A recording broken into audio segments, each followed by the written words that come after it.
दोस्तों, पाकिस्तान की स्थिति ऐसी हो चुकी है कि कभी भारत के ऊपर हमला करके कश्मीर हथियाने का सपना देखने वाला पाकिस्तान आज अपने ही देश के बीचों बीच मौजूद सबसे महत्वपूर्ण मिलिट्री बेसिस तक को सुरक्षित नहीं रख पा रहा। जहां एक तरफ पाकिस्तान की जनता आटे की बोरियों के लिए लाइन में लगी है, वहीं दूसरी तरफ पाकिस्तान की मिलिट्री अपने ही फाइटर विमान को बचाते फिर रही है।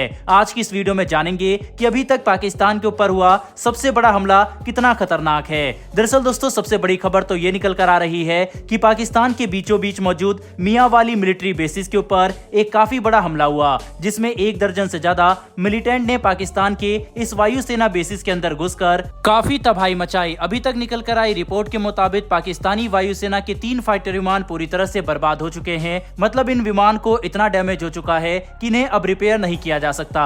हालांकि यह आंकड़ा शुरुआती है, आगे और भी फाइटर विमान बर्बाद हो सकते हैं। पाकिस्तानी मिलिट्री का कहना है कि जो फाइटर विमान बर्बाद हुए हैं वे पुराने चाइनीज फाइटर विमान थे, लेकिन अभी इस एयरबेस में F-16 जैसे एडवांस फाइटर विमान भी मौजूद हैं। साथ ही एक टैंकर के भी तबाह होने की खबर आ रही है। अभी ये बात कंफर्म नहीं हुई कि ये टैंकर हवा में फाइटर विमान में फ्यूल भरने वाला टैंकर विमान था या फिर आम जमीन पर चलने वाला ट्रक टैंकर, जिसका इस्तेमाल फाइटर विमान में फ्यूल भरने के लिए किया जाता है।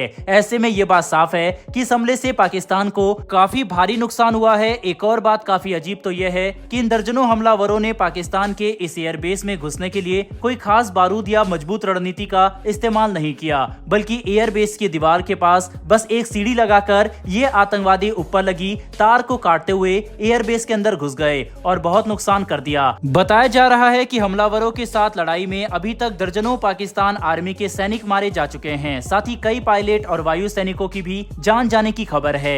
बता दें कि भले ही पाकिस्तान सरकार ये कह रही है कि अब हमला शांत हो चुका है और हालात काबू में है, लेकिन कई ऐसी वीडियो निकलकर सामने आ रही है जिससे हम ये कह सकते हैं कि हालात पूरी तरह से काबू में नहीं आए हैं और लड़ाई शायद अभी भी जारी है। ऐसे में स्थिति को साफ होने में हमें कम से कम 24 घंटे का इंतजार करना होगा। लेकिन बता दें कि जिस एयरबेस यानी मियांवाली वायुसेना अड्डे पर हमला हुआ है वह पाकिस्तान का सबसे महत्वपूर्ण हवाई सैन्य अड्डा है, क्योंकि ये पाकिस्तानी मिलिट्री के हेडक्वार्टर रावलपिंडी और राजधानी इस्लामाबाद के तो नजदीक है ही, साथ ही पाकिस्तान के बीचों बीच स्थित है। जिसका मतलब यह है कि मियांवाली एयरबेस के ऊपर हमला करने के लिए किसी को भी आधा पाकिस्तान पार करना पड़ेगा, जबकि बीच में होने की वजह से पाकिस्तानी वायुसेना ज्यादा तेजी से किसी भी दुश्मन के ऊपर हमला कर सकती है।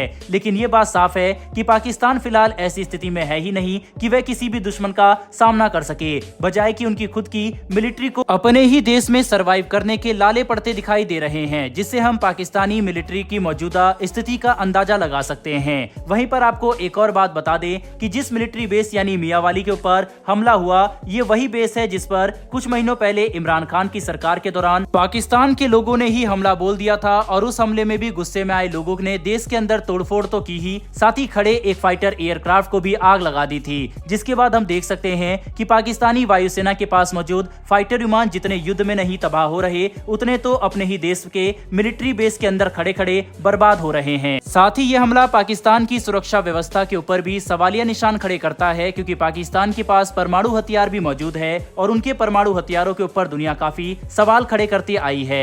ऐसे में खड़े हुए 3 फाइटर विमान जो वहां पर सुरक्षित नहीं है, तो सवाल ये खड़ा होता है कि क्या पाकिस्तान अपने परमाणु हथियारों की सुरक्षा कर पाएगा या फिर नहीं। बहरहाल दोस्तों, बढ़ते हमारी दूसरी खबर की तरफ। ये अपडेट भारत के फॉरेक्स रिजर्व को लेकर है, जिसके तहत सामने आ रही लेटेस्ट आंकड़ों के मुताबिक 27 अक्टूबर को खत्म हुए हफ्ते के बाद हमारा फॉरेक्स रिजर्व $2.6 बिलियन बढ़कर $586 बिलियन पर पहुंच चुका है। साथ ही हमारे गोल्ड रिजर्व में भी $499 मिलियन की बढ़ोतरी देखने को मिली, जिससे हम देख सकते हैं कि कैसे भारत की अर्थव्यवस्था लगातार मजबूत होते जा रही है, वह भी एक ऐसी स्थिति में जब चारों तरफ युद्ध के बादल छा चुके हैं। बता दें कि 2021 के अक्टूबर महीने में भारत का फॉरेक्स रिजर्व अपने ऐतिहासिक ऊंचाइयों पर था, जब सबसे ज्यादा $645 बिलियन का रिजर्व भारत के पास मौजूद था। लेकिन तब से दुनिया भर में हालात ऐसे हो चुके हैं कि रिजर्व बैंक को भारत की अर्थव्यवस्था बढ़ाने और भारतीय रुपए को लगातार गिरने से रोकने के लिए इस फॉरेक्स रिजर्व का इस्तेमाल करना पड़ा।